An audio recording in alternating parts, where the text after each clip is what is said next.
bun blue kan os disla. Emos you look emos round os diwai. Mi by katim na opium na wokim ul lo disla. Kamapim os kanu. Kenu. Uru abu nyara mo kenu me mazri abu. Se kona ora bag bilngale. Obu gerare dan uru bunu bang ne ba. Si bami katim lo ya. Okay, panim disla bun. Then bami wokim ul lo disla bun. Cleanim belblongem, panimul daibun rausim now. Then ulistap laramem yet dry na hila.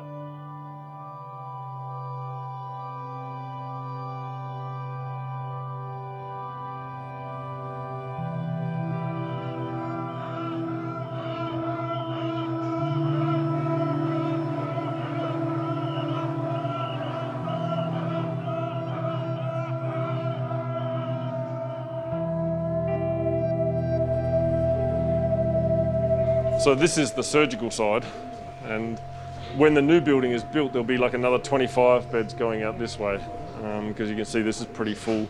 A lot of this is trauma. This boy's gunshot. This lady's got a broken leg. She nearly had her foot chopped off completely. He got chopped in the arm and ruptured a number of tendons. It's unimaginable. It's unimaginable.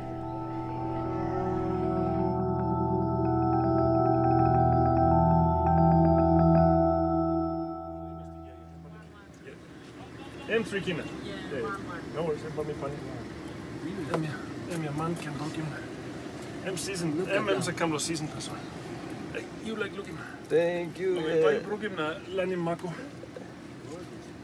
Sorry, me no got change. You got change? Yeah, so I mean, Kompium is up in the north of Angers, sort of on the border with Madang province and East Sepik.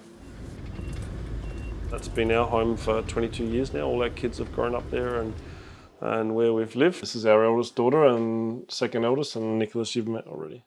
Yeah, that's where I cut my teeth as a rural doctor. There was really nothing there. There was 2 buildings, there was 1 house, no X-ray or no laboratory or nothing. So yeah, when we first came in 1999, this was the administration. The whole administration was in here. And this is the operating theatre, which I'll show you in a minute. There's a dispensary and then there's outpatients. So this was the old operating theatre. Actually, it was also the place where they did the sterilising. When I first came, there was a wall just here. These were our operating lights. At the beginning, there was a single light that used to hang from the ceiling, a light bulb. And it would sit right next to my head when I did the operating. And then I put these ones in.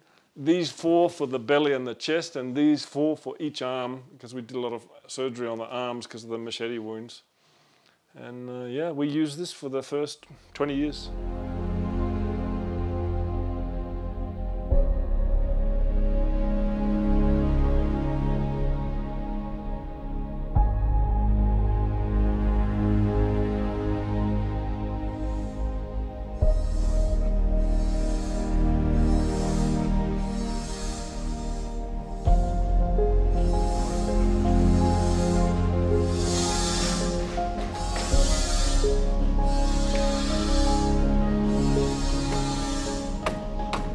Look good, thank you, Mari. Inam you can kiss him keys, lo all get a containers, na check him, lo this la joiner as they mibla buy him. We strongly suspect also. We had no understanding of this at all.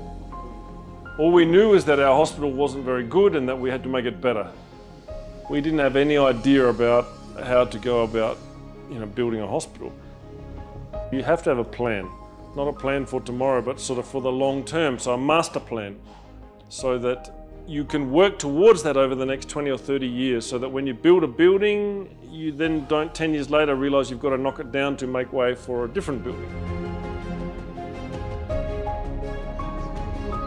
People need to recognise, a country has to live within its means. Although Papua New Guinea is a high growth economy, at the end of the day, the government has about $5.5 billion to spend in running the country. So in real terms, PNG does not have a lot of money to spend out of its budget for education or for health. That's why the NGO sector, Dr. Mills in the Highlands, is just so important. In some ways, he is the model of community healthcare because he went to the Highlands, then he gradually expanded on the range of services. Now it is a fully fledged hospital as such, and he runs that, and he's the main healthcare provider.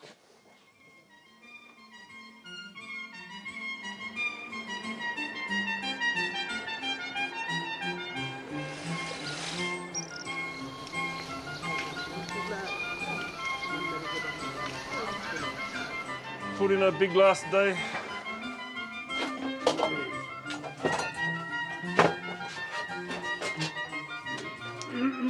So every morning starts like this, you know, coming around, getting the guys busy, because when you've got a big crew, you know, you want to make sure that everyone has got a job to do and that they know what they're doing and whatever. So, and then I meet with the doctors and find out what's going on there, and the day goes on from there. First time I start, nog at any kind maintenance, Louis. And then this man been work when I'm some missionary long Western Islands. Be poor.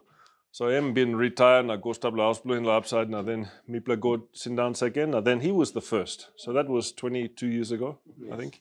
Then behind me selecting boys blow one tribe lo year. So blow one blow tribe, blow Nadla tribe, blow Nadla tribe. And then one blow white man being come. Culture is really important when you're providing a health service. If you don't understand the cultural differences, you're not going to make much progress. Engans are not known for being backward. You know, they're pretty forceful. They're very forthright in what they speak and their wishes. They will. So if you upset someone, you're going to find out about it in a big way, and they can shut you down very, very easily. No, me been giving you blo jubla long wokim list blo jubla lo hamas to stabi no blo me long maintaining mo la list mano blo jubla.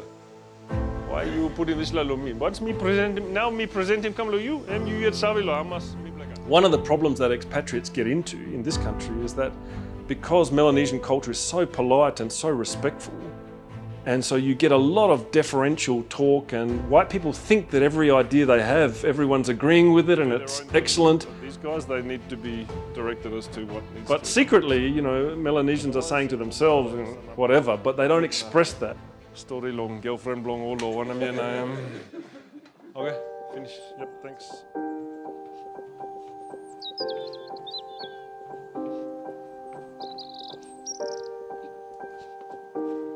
Nadla doktor maskan lugi mal now morning I think. Nadla boy mangi doctor. The battery went out. Let me check him again. All pull him na samla you may give him to her. Yeah, just sorry, I'm good me disturb him.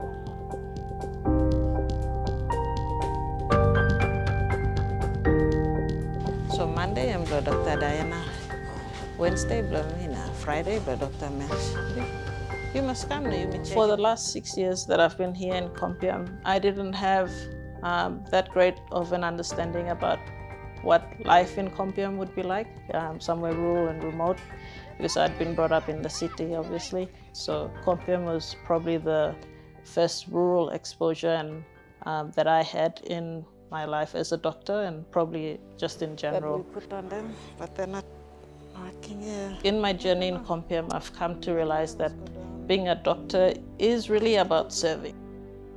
I think even if I were to transition back into an urban setting, I'd still be serving my people rather than practicing medicine.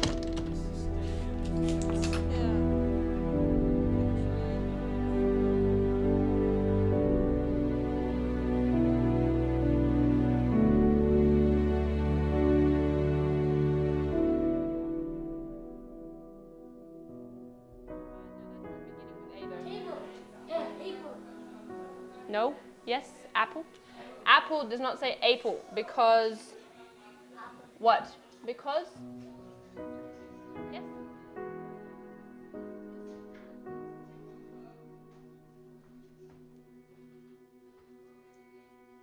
If you're going to keep staff in a hospital, in a remote place, you have to educate their kids because there's no education, you know. When you look at Dr. Rebecca, she's got a young girl, she doesn't want to just send her to any school that's not functioning well. She wants her to get properly educated. When can it say its second sound? And when can it not? So Ome say its second sound. So that's a real part of the puzzle. And we realised that for our own family because we had our own kids. And that Karina started her journey here just homeschooling. But then that helps us, but it doesn't help anyone else. So this has really come out of that journey, and it's become an enormously important part. Almost I would go as far as saying I don't think the hospital would continue if it wasn't for this. Come on, camera crew's here. I remember when the school numbers were only small, even that was a challenge, and I couldn't even imagine having a school of 50 kids. But now we have, we had over 50 at the beginning of this year. We did have some tribal fighting during the year, which unfortunately saw some of our students disappear. So our numbers went down a bit. So we did have 10 students just at the beginning of the year for kindy, but we've only got 5 now.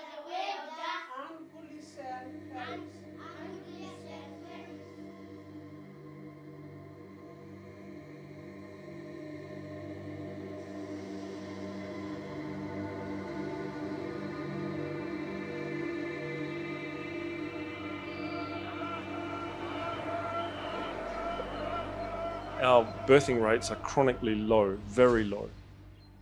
One of the reasons is that when they come here, the women often don't have anything for the babies. They don't have any nappies or anything. But then also, we found out that there was a traditional belief that if they buy anything for the baby before it's born, that actually makes it more likely that the baby won't survive. Sometimes there is some resistance because there's fear of the unknown. And like you said, if they have like maybe lots of kids at home that they need to take care of, they may be probably less inclined to come.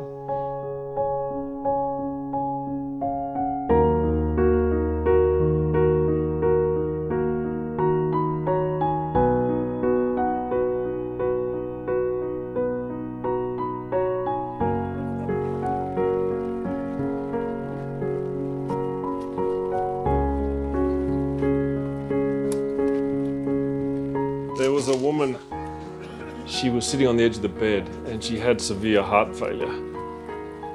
And then I said, okay, where are you from? And she says, well, I'm from such and such a place. Well, that place, it's on the back of the mountains. I've walked to this place, it's really a hard walk. I'm looking at her so short of breath, and then I'm thinking about this walk, and I'm thinking, how did you do that? Like, how did you come here? And then she didn't say anything for a bit, and then she just said, slowly. You know, and it's never left me, you know, that statement, because in a sense, that's, you know, when you're asking, how did you do all this? Well, that's the answer. You do it slowly.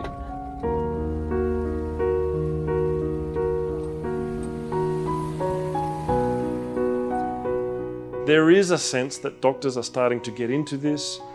It's still very early, but medical students are talking about it. People are getting on social media and actually coming together, and doctors are actually going out into these places. It must now some years, I think. 1 year.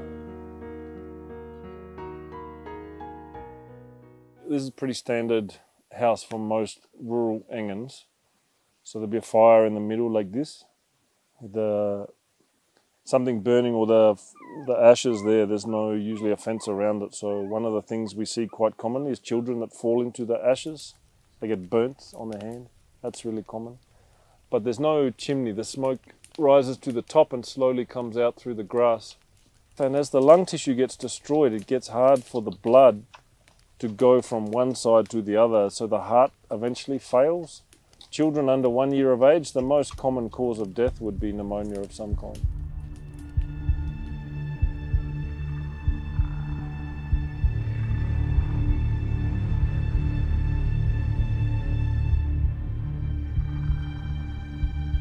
Poncho was involved in a fight between 2 clans, and he was shot in the back, and he's been a paraplegic ever since that time. Bullet them kisim you one up straight. Lo here. Oh yes. So we don't have a wheelchair for him, and even if we had a wheelchair, it's pretty hard on this terrain for a wheelchair to go anywhere. So he stays in the house. He has a catheter to drain the urine. But yeah, there's no services for paraplegic people in this part of the world, so it's a difficult life. Can I have the torch? Sorry, knee, bend him leg. On the other side. Okay, bye. Thank you. I come from Australia, right? So, you know, Australia's the big outback and it's known for, you know, being remote and a big country. But in truth, Australia has 15% of people living in the rural places and 85% live in the city. In PNG, it's the complete opposite. So 85% of people live in rural areas and 15% live in town. So, you know, you would think, okay, well, that means that 85% of the resources and the doctors and the nurses will be, you know, and it's just not even close to that, not even close. Okay, that's good. Yeah.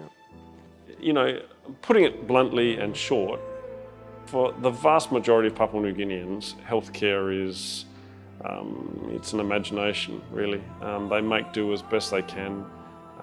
They occasionally may bump into medicines or some staff person that will help them, but they just suffer on their own.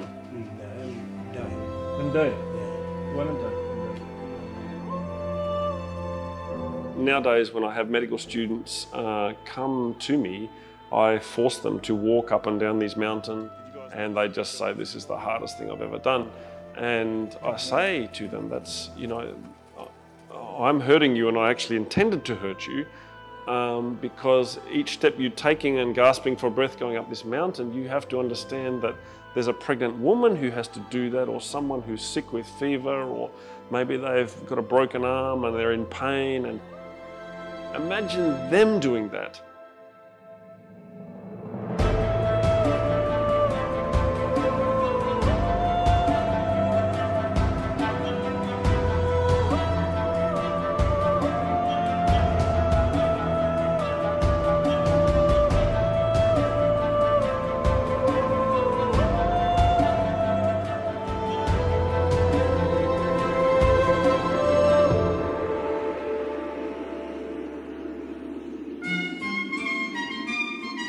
Coming up in the next episode of Leave No One Behind.